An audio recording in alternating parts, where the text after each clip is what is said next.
Hey everyone. Today we're going to zero in on something absolutely fundamental to hospital management: hazard identification. It's really the first, most important step in building a truly safe place for both patients and staff. We're talking about moving risk management from just reacting to problems to actively preventing them in the first place. Think about it. Modern hospitals are incredible, right? They're packed with amazing technology and brilliant people, but inside that complexity, there are hidden dangers. So the big question we have to ask is, how do we find these dangers before they hurt someone? How do we get ahead of the game? To figure that out, here's what we're going to cover. We'll start with the basics. What even is a hazard? Then we'll get into why finding them is so important. After that, we'll look at the core methods everyone should be using, and then dive into some more advanced tools like FMEA and HAZOP. And finally, we'll see how this all plays out in the real world. Okay, first things first. Before we can find hazards, we all need to be on the same page about what we're actually looking for. This is the foundation of everything else we're going to talk about.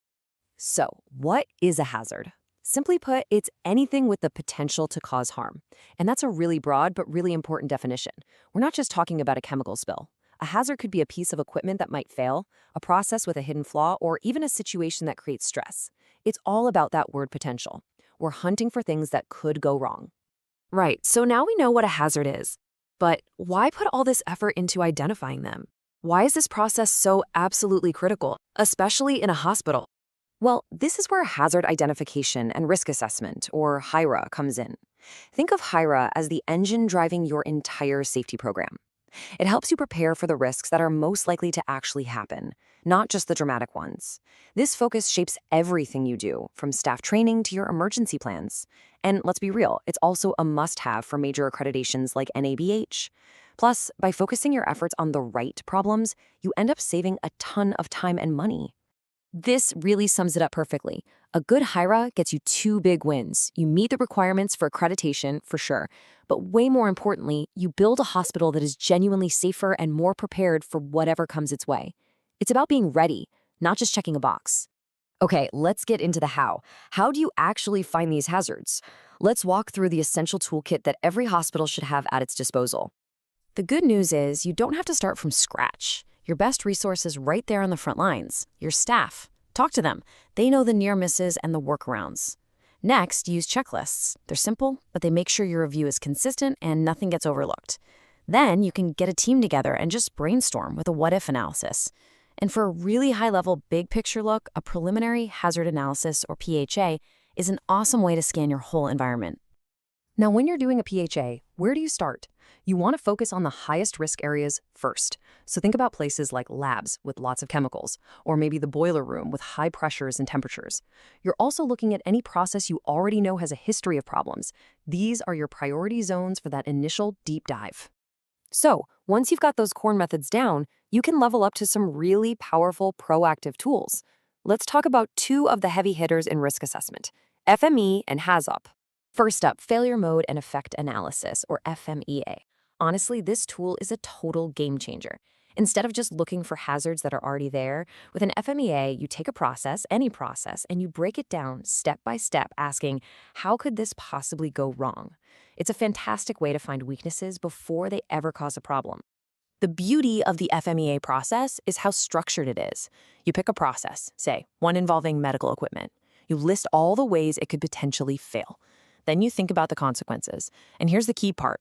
You score each potential failure on three things.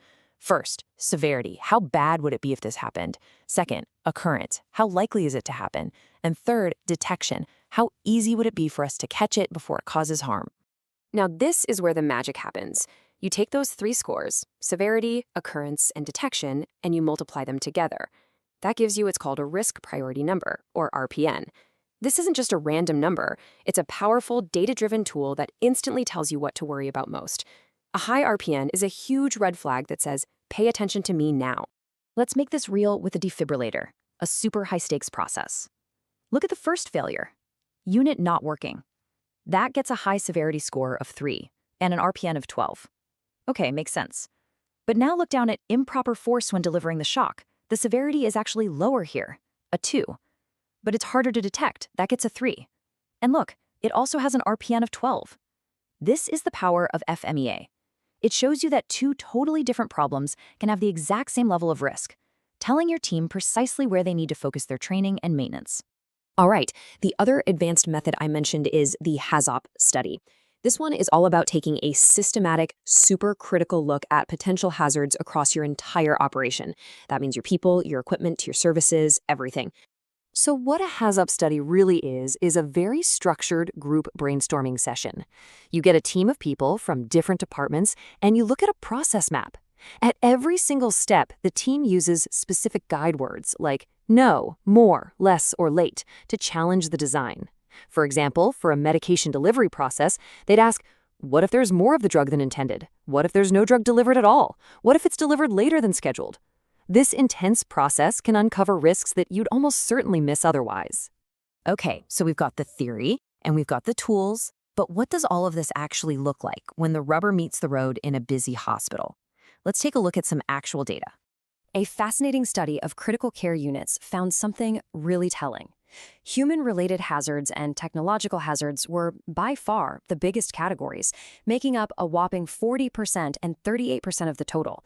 And that's a huge insight. It shows that while we spend a lot of time planning for big external disasters, the data says that most of the time, the biggest threats are coming from breakdowns in our own internal systems and with our own equipment. So, I want to leave you with one final question to think about. Now that you have these tools, what's the most underestimated hazard in your own facility? What's that one risk that everyone just kind of walks past every day because it's become normal? Finding that, well, that's your next big leap towards creating a much safer hospital. Thanks for watching.